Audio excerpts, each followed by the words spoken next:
Chris, so I understand this is your first Davos. Thrilled to be here. So since you're here and I know you've had a lot of meetings and you've had a chance to see everything and people have wanted to hear from you. And so could you just tell us what are your general overall views of what's happening in the energy industry and how you are thinking about things from a DOE perspective? You bet. I mean, President Trump, elected on an agenda of more energy. More energy is better than less energy, not just for the United States, but to give the United States energy to export abroad. So, his summary policy is prosperity at home and peace abroad. And I've got to say up front, I am a lifelong Europhile. I mean, the culture, we are children of Europe. The culture from the Renaissance, the launch of the scientific revolution, the birthplace of property rights, capitalism, all of the institutions that represent the United States and Western society came from here. So my critique of European energy policy comes from a place of love, and the president shares these views. But if you look at the U.S. and the European Union, or nations of the European Union, energy 15, 20 years ago were similar, a little more expensive in Europe, but not wildly different. And if you start from the year 2010, we just had meaningfully diverging paths. And in Europe, it was in the name of climate change. We're going to combat climate change and therefore transform our energy system. But if you look from that year, 2010 forward, at that time, the U.S. was 25% of global consumption. The European nations, 25% of global consumption. Today, the U.S. is 28%, so we've grown faster than the world on a whole. Europe is 18% of global consumption, so very little economic growth in that period. And I think that's the fallout of bad energy policies that made energy expensive and unreliable and actually reduced in the consumption of energy as well as the production of energy. We care about this because we want a strong, vibrant economy, national defense in Europe as our main ally in defending the Western world, obviously in a world that's becoming increasingly dangerous. But in the EU sort of broader policies, well over $1 trillion were spent, almost $500 billion just in Germany alone, again, in this attempt to transform the energy system. The electrical grid capacity, EU as a whole, is double today what it was 20 years ago, but the total electricity output has been reduced. In Germany by almost 20%, in the United Kingdom by well over 25%. And it's led to this export of industries to Asia. They've left the European Union and gone to Asia. And so, to me, we want to see energy prices come down in the U.S. and in the EU so we can reindustrialize our nation, move those industries that have moved overseas back. And I think tackling climate change is much trickier than people think. Germany went from 80% of their energy from hydrocarbons before all the money and the expenditures to 75%. Same thing in the United Kingdom. 75% of their energy comes from oil and gas today. They really just displaced coal, doubled or tripled electricity prices, shrunk industrial production, and therefore became more vulnerable. We want secure, strong, powerful Europe, and of course a secure, strong, powerful United States. Quick comments on climate change. Last year was another roughly record low in deaths from extreme weather. About 6,000 or 7,000 people last year, final numbers aren't in, died from extreme weather events. The average over the last decade, maybe around 10,000 deaths. One is more than we want. 10,000 deaths is a lot, but 100 years ago, it was 500,000 deaths per year from extreme weather events. So a 98% reduction when global population's gone up 3- or 4-fold. So the safety of our climate, and of course, this has become wealthier. It isn't that extreme weather events have plummeted. They're roughly flat. It's cyclical, but we haven't seen a trend up or down. But we're more resilient to those things. But on the flip side, we have 2 billion people, a quarter of humanity, that don't have clean cooking fuels. They burn wood and agricultural waste and dung indoors, just like our ancestors did a few generations ago. That indoor air pollution kills 2 to 3 million people. Like there's an energy crisis. With just a cook stove and a propane canister, we could save millions of lives. But instead, we've had 200 or 300 times less deaths from extreme weather. But the news is dominated by extreme weather events. People think this is some, exploding, unraveling phenomenon. It's just not true. And it's very hard to change the energy system. From those 2 billion people that want clean cooking fuels to the 7 billion people that don't live like us, maybe 1 billion people live remotely recognizable. I just draw one conclusion. We need massively more energy, massively more energy. We need massively more oil, more natural gas, more coal, more nuclear, next generation geothermal, whatever provides affordable, reliable, secure energy. But I spent my life in nuclear at the start, solar, geothermal, oil and gas. I don't care where energy comes from, but the world runs on hydrocarbons. 1973, 84% of global primary energy was hydrocarbons. 2024, 83%. We haven't changed where we get energy. We just need more of it. So tell me, if God bless you and Occidental, significant producer of oil and natural gas, a growing producer of those quantities that the world needs so much more, and you've done a lot of it by technology innovation, by finding better, less impactful, more innovative ways to get more oil and gas out of the ground. How's that going? Can you bring the world more oil and gas, and how are you going to do it?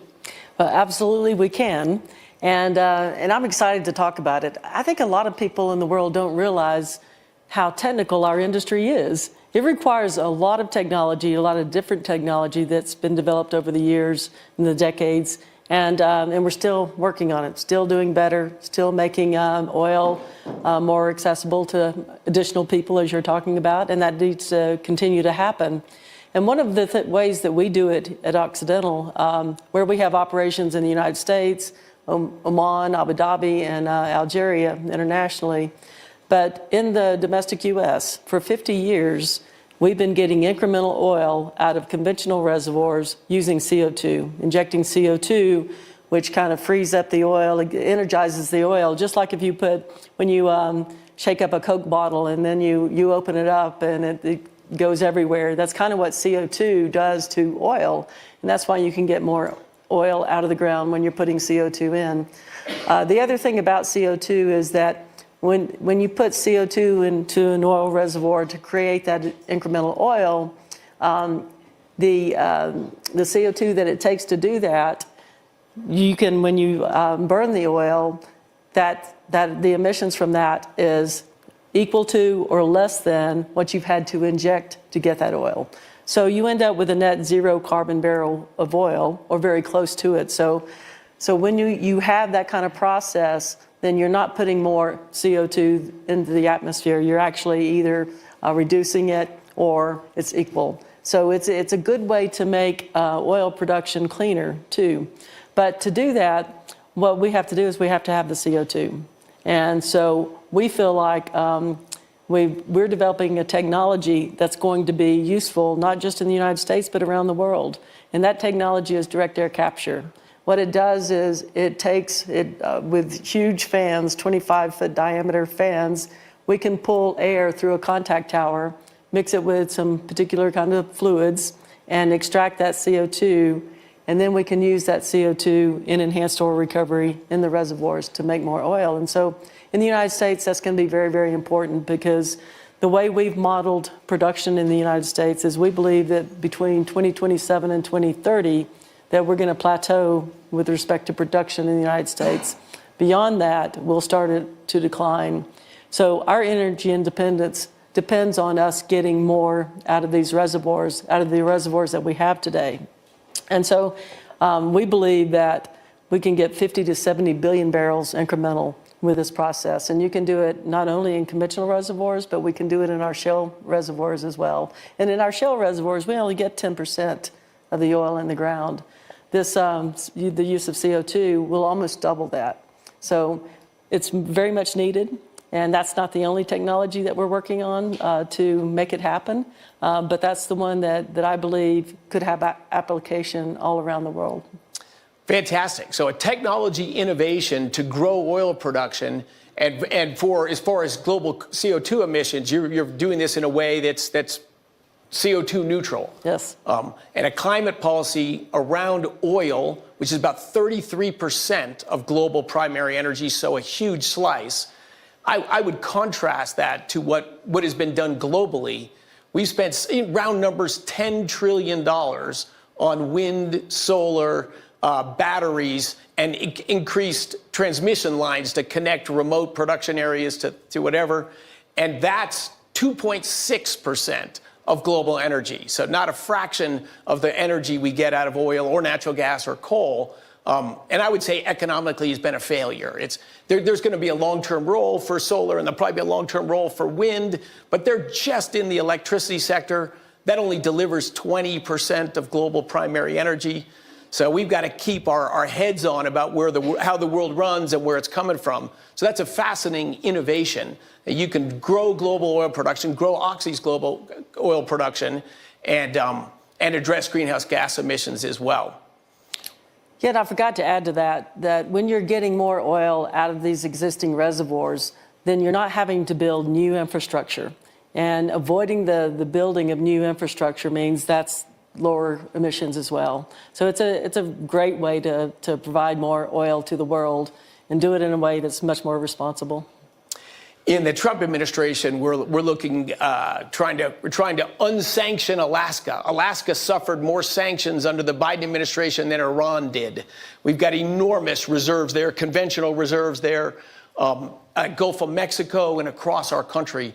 So you've talked about one technical innovation, but we're trying to do as many other things on the regulatory and land access front to massively grow U.S. oil production. And again, I would say two desires for that. One is to lower the costs. We had a lot of inflation during the Biden administration. The inflation of energy costs were a big piece of that. So we're trying to unshackle businesses like yours across our country to grow energy production and put downward pressure on prices. As you put downward pressure on prices, well, I appreciate the fact that the administration is doing all you can to take cost out of our business, the unnecessary cost that over the past years with regulations that were extreme or regulations that prevented us from developing some of the reservoirs that we needed to develop, and regulations that put ridiculous things in place that prevented our permitting from going as fast as it needed to go. And so I appreciate the fact that the Trump administration and you are trying to make sure that while you're pushing prices down, you're also helping us expand our margin, and that's helpful. Fantastic, because of course the global marketplace sets the price of supply and demand. But if I look back, just 15 years ago, in fact, go back to 2010, where I said U.S. and Europe diverged massively on energy policies, oil prices then were a little over $100 a barrel. And that's in nominal terms. I inflation adjust that to today. That's like $150 a barrel. And today we've got oil price $60. So phenomenally better for not just the U.S. and Europe, but for global consumers. But of course, it's put pressure on your business and everyone else in that industry. You've got to innovate massively to have profitability. Go from $150 inflation adjusted to $60. But at me, that's the beauty of capitalism. That's the beauty of innovation. We wouldn't be upset with 70, I'll just say that. But on another topic, how do you view the relationship between the United States and Europe with respect to energy and oil? And do you see anything that could be improved there? Yeah, of course, look, the European Union is the United States' biggest trading partner, our oldest and historical ally. And again, we are children of Europe. So that's a critically important relationship. In the short run, after the Russian invasion of Ukraine, and Europe, I think, proudly standing up and saying, we're not going to depend on Russia anymore. That was a mistake. I think Putin thought he had this huge leverage. Europe would roll over because they depended on Russian gas, Russian oil, Russian coal. But Europe stood up to that and said, no, we're going to get off Russian energy.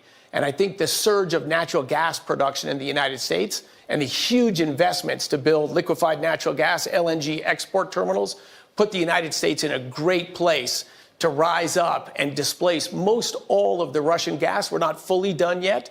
But growing production out of Norway and the United States together, I think in the next 12 to 24 months, we'll have Europe completely independent of Russian gas. We can do the same thing in oil, obviously. And so we want to have robust energy trade. In the short run, it's dominated by exports from the United States into Europe. But, there's a CSDDD, corporate environmental regulations, these CBAM regulations on methane and methane monitoring that pose great risk to that. And it's, look, American producers, and you're one of them, a major producer of natural gas as well as oil, we've seen dramatic reductions in methane emissions among United States producers. In fact, the decrease in methane intensity has been tremendous.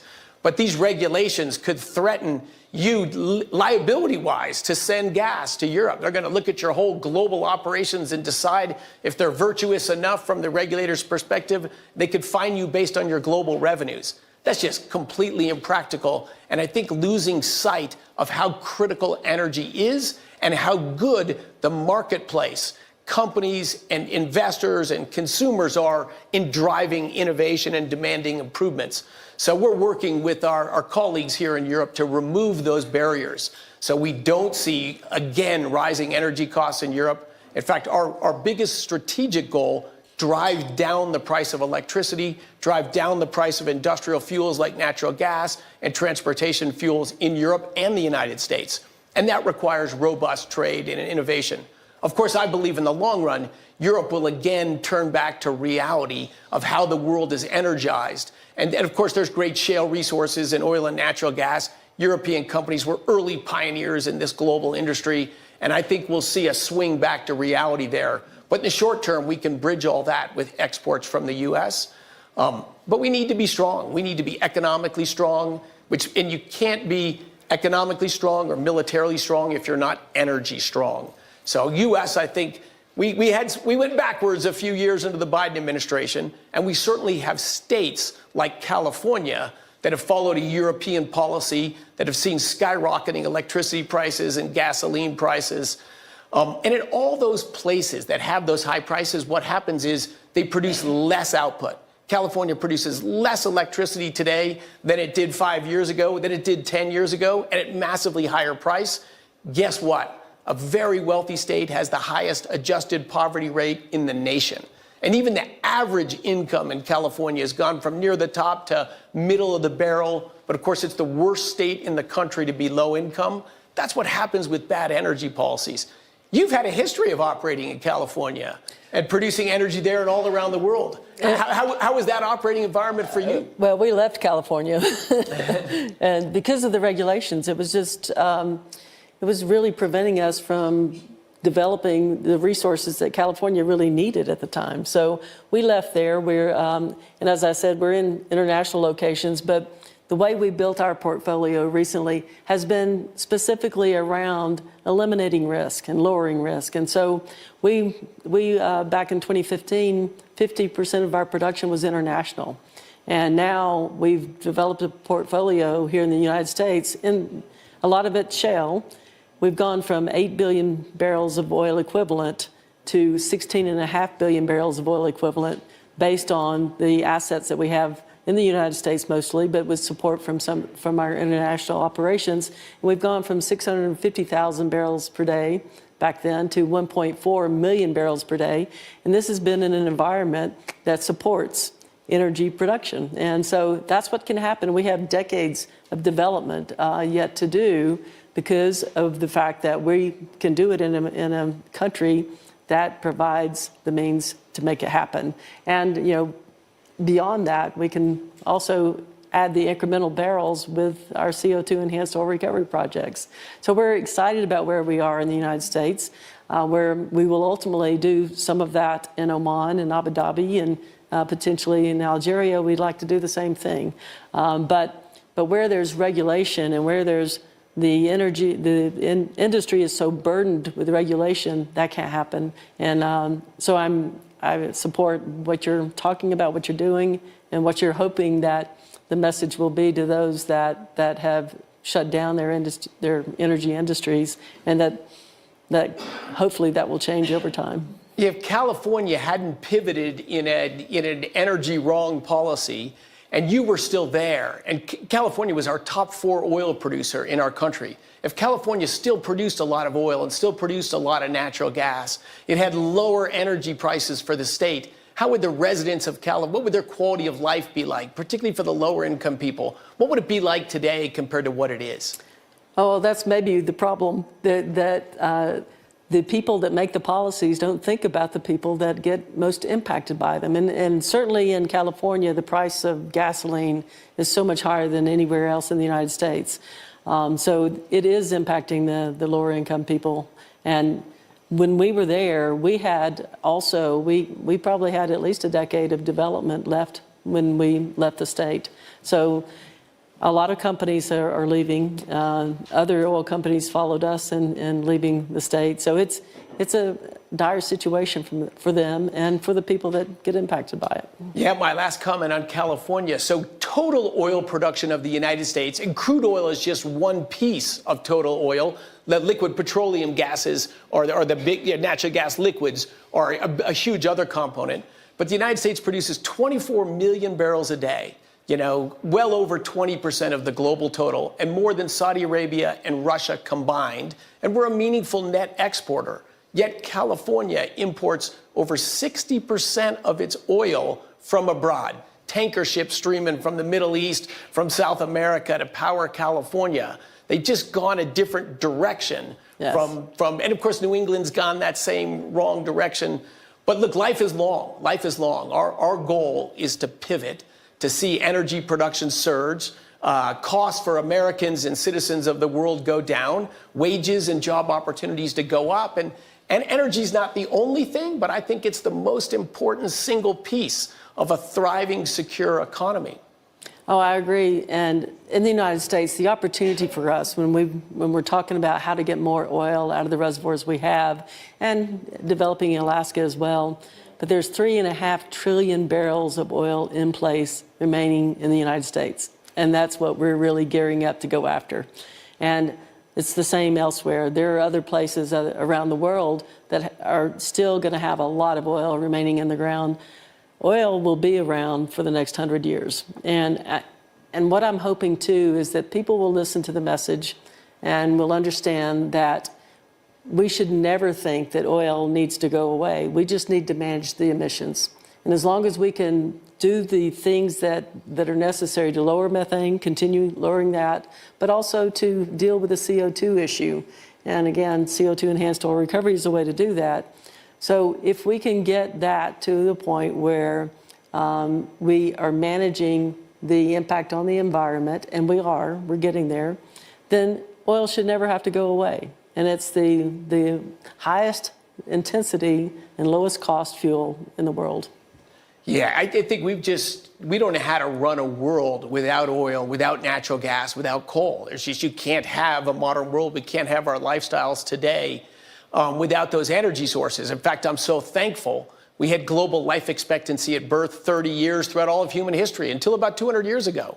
And then the arrival, this explosion in available energy from hydrocarbons, that 30-year life expectancy at birth globally, 73 years today. Just an enormous improvement. Yet not shared across the board, right? Not shared. Yeah. 1 billion people live these great, wonderful lifestyles, get to wear fancy clothes and temperature-controlled rooms and fly on planes to go to conferences. How wonderful is that? Though that lucky billion consume about 13 barrels of oil per person per year, where the other 7 billion consume 3. Yeah. And in Africa, it's 1. So we need way more than double global oil production to get the other 7 billion people just halfway to where our quality of life is. Of course, natural gas is cheaper than oil, and it's going to displace some of the applications of oil. So, you know, that energy mix will continue to grow. Natural gas's share will continue to drift upwards, and oils will slowly drift downwards. But we just need massively more oil. So when you gave those numbers of you used to produce 640,000 barrels a day, that's a huge quantity. And now that's 1.4 million barrels a day. To me, that just means better lifestyles for Americans, for Europeans, and for the citizens of the world. But Chris, one of the things that's been kind of a burden on our industry too are those that still have this mindset, and banks were one. There was a time when banks were deciding not to fund oil and gas projects. So, but some of those banks are now coming back. And in fact, I talked to one yesterday that had kind of abandoned us and now are back and wanting to do business in the oil and gas industry. But the other thing that would be very helpful for us would be if other businesses, like the tech industry, if they would get on board with understanding that all the stats that you put out that said that we're really not in a bad situation with respect to climate right now, but we're committed to do better. We've got to have the tech people on board with what we're trying to accomplish here. And from our perspective, we would love for them to understand the concept that we're talking about, and we've tried to lay it out to people, and we're trying to get the message out as best we can. I appreciate this forum to be able to do that, but the administration, I know you're trying to do your best to help people, educate people about how we need to think about oil, but could you specifically target the tech industry? And also, I'd love for you to come and talk to our investors who would get the message that this is a long-time thing. It's a long-term, and it's important for the world. I agree. The tech industry and banking industries are critical. They're gigantic industries. They've done great things to improve the world, but they've been very off base on energy. And the tech industry is eagerly engaged in this issue right now. Natural gas, mostly. Yes, electricity, right? Because they need artificial intelligence, I know we both believe, is just a transformative technology. We want to drive it forward as fast as possible because of the national security implications. Not only do we want to drive it forward faster for economic development, to me, the advancement of scientific progress, but it matters for national security. If China's way ahead of us and the rest of the world in AI, they're going to be the dominant power in the world. Today, the United States is the most impactful power in the world, and has been for 80 years. And I think that's a world we're comfortable to live in. That's a world that's been great. We want to keep it that way. So the tech companies are very interested in how can we get more electricity. And of course, that gets them to dive into the numbers on energy. Yeah. They, I think, like so many European politicians, thought if we just grow the subsidies and we put up a few more wind turbines and solar panels and get better batteries and develop long transmission lines, we're going to get rid of hydrocarbons in 10 or 20 or 40 years. And but of course, the math never supported that, and now they're engaging in that math. Yeah. Like we hear this term energy transition all the time. The banks repeatedly say it. The tech companies have said it a lot. And I always say, what's transitioned is the money. Starting in 2020, we spend more money every year developing low carbon, mostly wind, solar, batteries, and transmission lines. We spend more money on that than oil, gas, and coal combined. So over $1 trillion versus well less than $1 trillion. And we've been doing that for years, but yet 2.6% of global energy. In fact, you can't make a wind turbine, a solar panel, or a battery without massive amounts of hydrocarbons. Not just the energy, high temperature process heat from hydrocarbons to manufacture those materials, but the wind blades are made out of oil. That tower is steel, which is iron and coal. And then the bases are concrete, are basically natural gas, coal, and lime. So we need some energy reality to return. It is important for the banks because the less funding of hydrocarbons just means the higher prices and the slower the growth in the production of hydrocarbons, which again means a weaker United States, a weaker Europe, and a much poorer world. And also, some people don't realize that 20% of the natural gas that's produced in the United States comes from the production of oil. It's natural gas that's associated with the production of oil. And so that's another reason why we need all the other industries to understand that oil has to be produced. 20% is a big number. Thank you. Look, 1 minute. Yes, just check it out. I want to go over. Yeah. But I would say fantastic dialogue with you. I'm thrilled. I've been an entrepreneur my whole life. I've only been in government a little more than a year. I've got to thank President Trump, for hiring me. He may not be as happy about that hire, or maybe he is, I don't know. But he's passionate about energy. I mean, an East Coast real estate developer is not an energy guy, but he knows in his gut that everything relies on energy. And if you get energy right, opportunity is there for everyone. And if you get energy wrong, your opportunity set, your threat to your economy, your threat to your national security is dire. He's all in on energy. And again, not just in the United States, but part of his message, sometimes tough message to Europe is, come with us. Let's be all in at energy. Let's make the Western free democratic world so powerful that we're not at risk from adversaries that have a different belief in the value of human life and human freedom and human prosperity. Absolutely. And thank you, Chris, for being here. Thanks so much, Vicki.